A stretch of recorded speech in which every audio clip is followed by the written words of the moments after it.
Assalamualaikum warahmatullahi wabarakatuh. Halo generasi cerdas, apa kabarnya nih hari ini? Semoga selalu dalam keadaan sehat ya. Pada kesempatan kali ini, kita akan membahas tentang teks narasi. Di sini ada yang tahu tidak teks narasi itu apa? Jadi, teks narasi disebut juga teks imajinasi atau imajinatif. Nah, sesuai dengan namanya, imajinasi tentunya bersifat hayalan.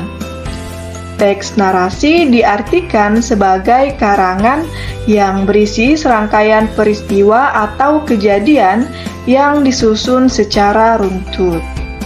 Teks narasi juga dapat diartikan sebagai rangkaian kejadian dari waktu ke waktu dijelaskan dengan urutan awal, tengah, dan akhir. Setelah kita mengetahui pengertian dari teks narasi tadi, selanjutnya kita akan membahas struktur dari teks narasi. Yang pertama ada orientasi, yang kedua komplikasi, ketiga resolusi, dan yang keempat koda.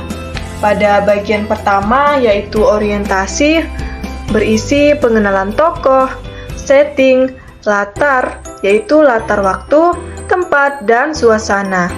Bagian orientasi ini berada pada urutan pertama atau awalan dalam suatu cerita, sehingga pada bagian orientasi perlu dikemas secara menarik. Yang kedua ada komplikasi. Teks narasi pada bagian komplikasi berisi pokok permasalahan atau konflik dalam cerita. Nah, pada bagian ini dimulai dengan pengenalan konflik dan jalan cerita mulai diketahui sampai menuju konflik yang lebih kompleks. Yang ketiga ada resolusi. Pada bagian ini berisi pemecahan masalah dan ditandai dengan penurunan konflik sampai dengan selesai.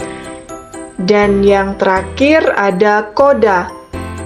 Nah, teks narasi pada bagian ini berisi akhir cerita atau ending, dapat berupa akhir cerita sedih ataupun bahagia. Teks narasi juga memiliki unsur-unsur. Mari kita bahas satu persatu. Yang pertama, tema, kedua, latar, ketiga, alur, keempat, tokoh atau penokohan, dan yang kelima, sudut pandang. Yang pertama itu adalah tema. Tema merupakan pokok pembicaraan yang menjadi dasar cerita atau makna cerita. Kedua, latar. Latar memiliki 3 jenis, yaitu latar waktu, tempat, dan suasana. Latar waktu berkaitan dengan kapan peristiwa dalam cerita tersebut terjadi. Latar tempat berkaitan dengan di mana peristiwa itu terjadi.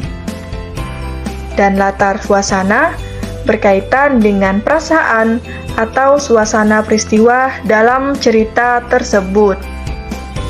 Ketiga, alur atau plot. Alur itu merupakan jalan cerita antara satu peristiwa dengan peristiwa lainnya. Keempat, tokoh atau penokohan. Tokoh itu merupakan orang atau pelaku yang terdapat dalam sebuah cerita, sedangkan penokohan adalah watak atau sifat dari tokoh yang berperan. Dan yang kelima ada sudut pandang. Ini berhubungan dengan dari mana penulis memandang suatu peristiwa. Umumnya, penulis memandang suatu peristiwa menggunakan sudut pandang orang pertama atau sudut pandang orang ketiga.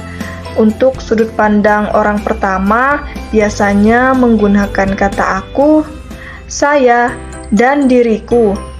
Dan sudut pandang orang ketiga biasanya menggunakan kata dia, mereka, dan lain-lain. Jadi orangnya itu tidak ada dalam cerita tersebut. Selanjutnya adalah jenis-jenis teks narasi. Berdasarkan dari ragam ceritanya, teks narasi bisa dibagi menjadi 3 jenis. Yang pertama, ada narasi ekspositoris atau informatif, yang kedua narasi artistik, dan yang ketiga narasi sugestif. Mari kita bahas satu persatu. Narasi ekspositoris adalah teks yang tujuan utamanya untuk menyampaikan informasi tentang suatu peristiwa dengan tepat. Jenis narasi yang satu ini dapat memperluas pengetahuan pembaca maupun pendengarnya. Yang kedua, narasi artistik. Narasi artistik adalah jenis narasi yang memiliki sifat fiksi atau non-fiksi. Umumnya, narasi ini menciptakan sebuah kisah dengan tujuan menjadi hiburan dan memberikan pengalaman yang indah bagi pembaca atau pendengarnya. Yang ketiga, narasi sugestif. Narasi sugestif atau sebuah narasi yang dibuat untuk menyampaikan maksud tertentu, bisa juga menyampaikan amanat tersembunyi pada pembaca atau pendengar. Berikutnya adalah kaidah kebahasaan teks narasi. Agar teks narasi menjadi menarik dan mudah dipahami, perlu memperhatikan kaidah kebahasaan yang digunakan. Ada 4 kaidah kebahasaan teks narasi. Yang pertama, menggunakan kata kiasan atau metafora. Metafora adalah kata atau kelompok kata yang tidak mewakili arti yang sebenarnya, melainkan digunakan untuk membandingkan dua hal secara langsung.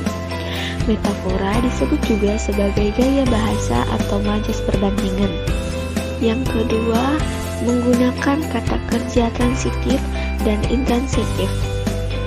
Kata kerja intransitif merupakan kata kerja yang dilengkapi dengan objek, baik itu benda, frasa, atau kata ganti. Jenis kata kerja ini bisa diubah menjadi bentuk pasif. Sedangkan kata kerja intransitif merupakan kata kerja yang tidak membutuhkan objek. Jenis kata kerja ini tidak bisa diubah menjadi bentuk pasif. Yang ketiga, menggunakan kata benda, sifat, frasa, atau klausa. Penggunaan kata benda, sifat, frasa, atau klausa ini disesuaikan dengan jenis topik yang akan disampaikan dalam teks narasi. Yang keempat, menggunakan kata penghubung penanda urutan waktu. Agar pembaca tidak bingung, biasanya penulis cerita akan menggunakan kata penghubung penanda urutan waktu. Misalnya, pertama-tama, lalu, kemudian, selanjutnya, dan akhirnya. Nah, itu dia pembahasan tentang teks narasi. Semoga adik-adik paham apa itu teks narasi.